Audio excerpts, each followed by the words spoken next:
رسول خدا کی حدیث آپ کی خدمت میں عرض کروں اور آپ سے التماس دعا۔ رسول خدا نے جو ایمان کے لیے کہ سب سے بہتر شخص وہ ہے کہ جس کے اندر دو خصلتیں پائی جاتی ہیں، ایک اللہ پر ایمان اس کا جتنا بہترین ہے، دوسرا اس کی ذات سے دوسرے لوگ کتنے خوش ہیں۔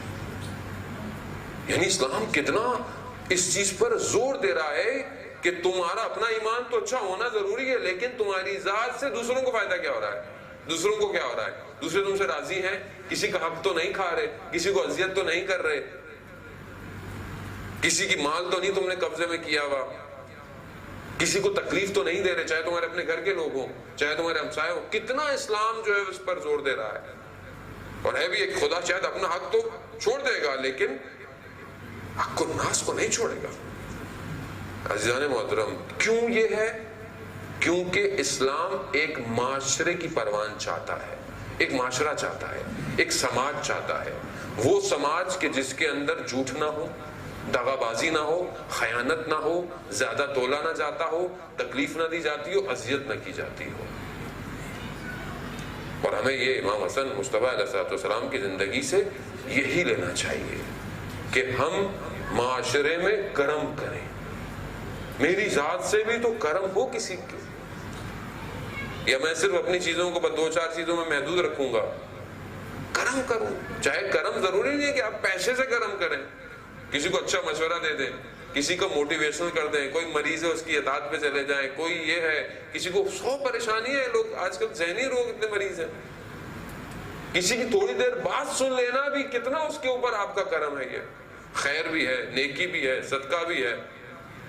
مومن کو مسکرا کر دیکھ لینا بھی عزیزان محترم صدقہ ہے، صدقہ دار ہے۔ مسکرائیں، چہرے کو خوشحالی لے کر آئیں، اسلام خوشحالی کا دین ہے۔ ہمارے چہرے اتنے بجھے بجھے رہتے ہیں کیوں عزیزان محترم؟ کیونکہ میں نے خود چیزوں کو اپنے اندر بھرا ہوا ہے، دنیا جہان کی پریشان۔ عزیزان محترم، اپنے اوپر نہ دیکھیں، اپنے نیچے دیکھیں، کتنے لوگوں کے پاس کیا کیا چیز نہیں ہے اور میرے پاس ہے، میں اس کا شکر ادا کروں۔ آپ تھوڑا اطراف میں نظر تو دوڑائیں کہ کتنے لوگ کتنی مشکلات کے اندر ہیں، چاہے ظاہری کیوں نہ ہو، صحت کی ہے، دولت کی ہے، سب کچھ بھی ہے، مگر سکون نہیں ہے۔ آپ شکر کریں کہ خدا آپ کو روز ایک دن دیتا ہے، روز ایک نئی ہوا دیتا ہے، توفیق دیتا ہے، آپ اس کی بارگاہ میں سجدہ کر رہے ہیں۔ اس نعمت کو برقرار رکھیں، اور جیسا میں خدا کی بارگاہ میں، امام بارگاہ میں، ماتم کی صفوں میں، عزاداری میں ہوں نا، ویسا ہی اپنی تنہائی میں بھی ہونا چاہیے۔ یہاں تو سب بہت اچھے، ایک دوسرے کے ساتھ بڑا خیال، تھوڑی دیر الگ ہوئی تو پتہ چلتا ہے انسان غصے میں کیسا ہے، گھر میں کیسا ہے، یہاں بہت اچھا ہے، اپنے بچوں کے ساتھ کیسا ہے، زوجہ کے ساتھ کیسا ہے۔ رسول خدا کہتے ہیں کہ اپنی زوجہ کو، رسول خدا کہتے ہیں کہ محبت کا اظہار کرو اپنی زوجہ سے۔ رسول خدا کہتے تھے کہ میں، جو شخص یہ ایسا کرے وہ بہتر انسان ہے، بہتر شخص ہے، اور رسول خدا کہتے ہیں میں تم سب میں سب سے زیادہ بہتر ہوں۔ کیوں؟ کیونکہ اظہار کر رہے ہیں۔ اب ہم سے اپنے گھر میں اظہار نہیں ہوتا، باہر تو ویسی ہماری شکلیں ایسی ہوتی ہیں، دور سے کہتا بھائی سائڈ پہ ہو جائے، بھائی پتہ نہیں کیا ہو گیا، ذرا سا کام الٹا نیچے ہو جائے، بزنس ہو جائے، ذرا سا ٹریفک زیادہ، گرمی زیادہ، سب باہر آنا شروع ہو جائے۔ نہیں ایسا تھا، شخصیت ایسی ہو۔ بچے بولے ہاں شکر ہے ابو گھر پر آ گئی ہے، نہ بولے لو بھائی ابا کے آنے کا ٹائم ہو گیا، ذرا سب سے میٹ لو، اب جو بھی کرنا ہے کر لو۔ ایسا کیوں ہے انسان؟ ایسا نہیں ہونا چاہیے۔ فیملی میں کہیں چلا گیا، لو بھائی اب یہ آ گئے، چپ کر کے بیٹھے رہو۔ کیوں ایسا کیوں نہیں ہونا چاہیے نا؟ آدمی کو خوش ہو، لوگ بولا بھائی ادھر آئیے، ادھر آئیے، ادھر بیٹھے، ٹائم گزارے۔ شخص ایسا ہو جائے، زندگی کتنی بڑی ہے۔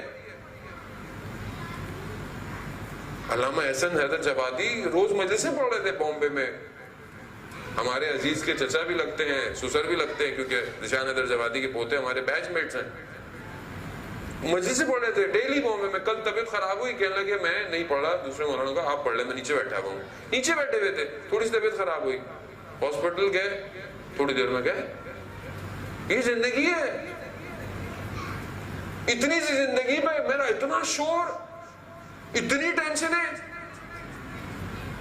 عزیزہ خوش ہو، شکر کریں بس دن مل گیا آج.